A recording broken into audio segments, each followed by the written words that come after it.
अनिल भाऊंच्या त्या खुर्चीवर बसताना आमदार सुहास भैया हळहळले। काही घटनांकडे राजकारणाच्या पलीकडे जाऊन पाहिलं पाहिजे। खानापूर मतदारसंघाच्या राजकारणातला बापमाणूस म्हणजे स्वर्गीय आमदार अनिल भाऊ बाबर। त्यांना जाऊन आज 10 महिने होत आले। अनिल भाऊंच्या खुर्चीवर या 10 महिन्यात कोणीही बसलं नव्हतं। अखेर आज बाबर कुटुंबियांनी अनिल भाऊंच्या त्या रिकाम्या खुर्चीवर आमदार सुहास बाबर यांना बसवलं। खुर्चीला स्पर्श करताच आमदार सुहास भैयांना वडील अनिल भाऊंच्या आठवणीनं भावना अनावर झाल्या।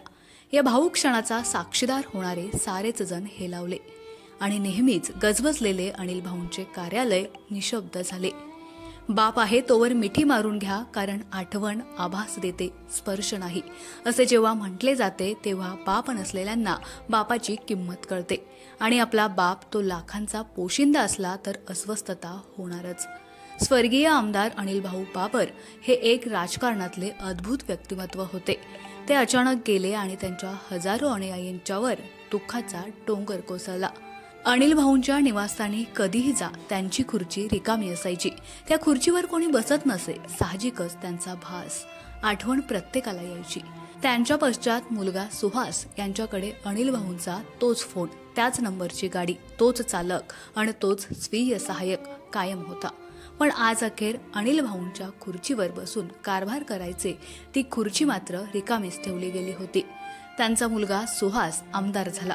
अनिल भाऊंचे लोकांच्या ठाई कोणते स्थान होते ते त्यांच्या मुलांना निवडणूक काळात उमगत गेले होते।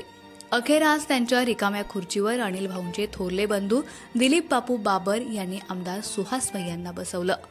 अनिल भाऊंच्या रिकाम्या खुर्चीला स्पर्श करण्यापूर्वी आमदार सुहास हे अनिल भाऊंच्या आठवणीनं सद्गदित झाले। उरी हुंदका दाटतो या गोष्ट बापाची सांगताना असाच काहीसा तो प्रसंग होता। बंधू अमोल, हेमंत, जयंत, शंतनू, सौरभ व सारेच बाबर कुटुंबीय या क्षणानं कहिवरलं। अनिल भाऊंच्या जागेवर सुहास भैयाला बसवताना अवघे बाबर कुटुंबीय निशब्द झालं। माणसं निघून जातात, आठवणी चिरंतन राहतात। आठवणी कायम राहाव्यात म्हणून सुहास भैयांनी त्यांच्या वडिलांच्या अस्थी एका आंब्याच्या रोपट्याखाली विसर्जित केल्या होत्या। उमेदवारी अर्ज दाखल करताना सुहास भैयांनी त्या झाडाला वंदन केलं होतं। आमदार झाल्यावरही ते वडिलांच्या खुर्चीपुढे नतमस्तक झाले।